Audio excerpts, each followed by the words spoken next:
नमस्कार मित्रांनो, स्वागत आहे तुमचं आताच्या ब्रेकिंग न्यूजमध्ये। मित्रांनो, शेतकऱ्यांना सरकारनं मोठा दिलासा दिलाय। शेती कामांसाठी गौण खनिजावरील रॉयल्टी पूर्णपणे माफ करण्यात आली आहे। ऐन पावसाळ्याच्या तोंडावरती हा निर्णय घेण्यात आल्यानं धरण, तलाव किंवा जलस्रोतांमधून गाळ काढण्याचं काम हे जिकिरीचं होणार असलं तरी ज्या ठिकाणी अजून दमदार पावसाची प्रतीक्षा आहे, जिथे नदी नाले आणि तलाव कोरडे आहेत, तिथे शेतकऱ्यांना तातडीनं गाळ काढता येईल। त्यांना गाळ काढण्यासाठी सरकारला कोणतंही शुल्क देण्याची गरज नाही। त्यांना फक्त वाहतुकीचा खर्च करावा लागेल। हा गाळ शेतात टाकल्यास तुमची शेती सुपीक होईल आणि शेतकऱ्यांना याचा मोठ्या प्रमाणावरती फायदा देखील होईल।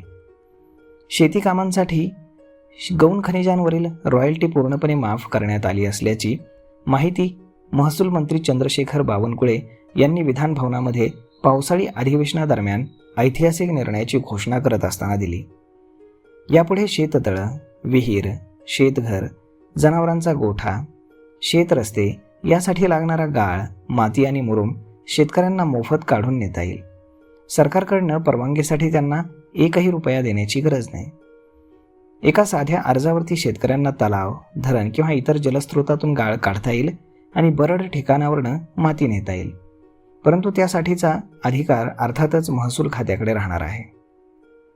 तर मग मित्रांनो, अशा पद्धतीनं आता शेतकऱ्यांसाठी ही खरंच आनंद वार्ता म्हणावी लागेल।